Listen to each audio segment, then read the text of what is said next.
फिर अब हम इस जिले से अगले जिले की तरफ बढ़े, टीम तैयार है मधेपुरा के अंदर। मधेपुरा में हम एंटर करें क्या? मधेपुरा का पिछली बार का डेटा सौरभ बता देते हैं। पिछली बार का आंकड़ा मैं बताऊं, मधेपुरा में 4 विधानसभा सीटें जिसमें 2 जेडीयू के हिस्से में थी और 2 आरजेडी के हिस्से में थी, यानी कि टाई था।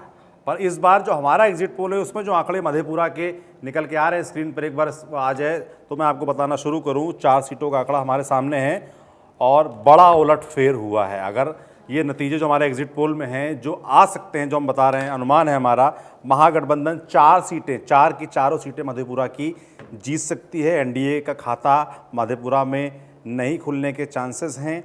वोट शेयर की अगर मैं आपको बात बताऊं तो ये बड़ा अंतर है, 50.98% महागठबंधन को वोट मिल सकते हैं, एनडीए को 30.46, यानी करीब 20% से ज़्यादा का अंतर एग्जिट पोल में हमारे निकल कर आया है। जन स्वराज पार्टी को 10.28%, अन्य के खाते में 8.29% वोट जा सकता है। अभिनव, बड़ा इंटरेस्टिंग है तो भाई, मतलब मधेपुरा में बड़ा उलटफेर। तो भाई वोट परसेंटेज का अंतर देखिए, अगर एग्जिट पोल जो हमारा इसमें है 20% से ज़्यादा का अंतर है। सीटों का ब्यौरा अगर मैं आपको बताऊँ तो आलमनगर में महागठबंधन यानी कि वीआईपी जीत सकती है, बिहारीगंज में आरजेडी वर्सेस जेडीयू है, ये चारों सीटें में ये एक बहुत बड़ा उलटफेर है क्योंकि इस जिले में महागठबंधन क्लीन स्वीप कर सकता है, ऐसा न्यूज़ पिंच एआई पॉलिटिक्स के एग्जिट पोल में नजर आ रहा है। बरारी से माफ कीजिएगा, कोरहा से जो है कांग्रेस की पूनम पासवान चुनाव जीत सकती हैं। आलमनगर से वीआईपी के नवीन कुमार चुनाव जीत सकते हैं। बिहारीगंज से रेणु कुशवाहा चुनाव जीत सकती हैं आरजेडी के। सिंहेश्वर से आरजेडी के चंद्रदास चौपाल चुनाव जीत सकते हैं। बीजेपी की कविता देवी कोरहा से हार सकती हैं। नरेंद्र नारायण यादव जेडीयू के आलमनगर से हार सकते हैं। निरंजन कुमार मेहता जेडीयू के वो बिहारीगंज से चुनाव हार सकते हैं। रमेश ऋषिदेव चुनाव हार सकते हैं सिंहेश्वर से। और मधेपुरा की सीट पे क्या दिख रहा है? मधेपुरा में भी महागठबंधन चुनाव जीत सकता है क्योंकि आरजेडी और जेडीयू का यहाँ मुकाबला था और यहाँ महागठबंधन को हमारा चंद्रशेखर यादव वर्सेस कविता कुमारी साहा, इसमें चंद्रशेखर यादव विधायक बन सकते हैं, इसके चांसेस हमारे एग्जिट पोल में नजर आ रहे हैं। 2 सीटें लूज करती जेडीयू दिख सकती है, वो आलमनगर और बिहारीगंज।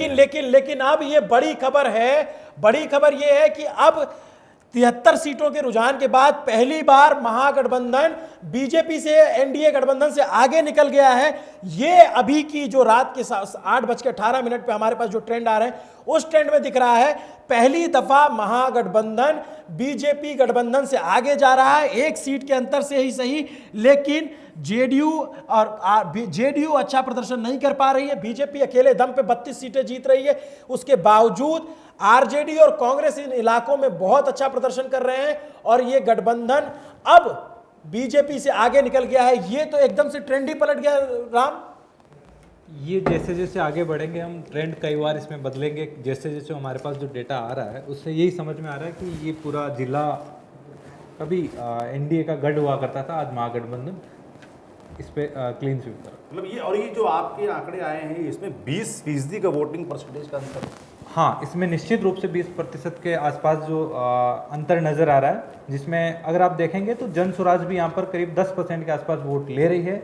अन्य जो कैंडिडेट होंगे वो अन्य पार्टियां हैं वो करीब 8% के आसपास हैं और यहाँ पर महागठबंधन 50% वोट परसेंटेज है। 50 का आंकड़ा पार करना एग्जिट पोल ही सही मगर बड़ा आंकड़ा है। और इसमें क्लीन स्वीप क्यों हुआ है, क्यों अगर एग्जिट पोल निर्णायक बढ़त दिख रही है तो उसका कारण यही कि 50% से ज़्यादा वोट हमारे जो एग्जिट पोल उसमें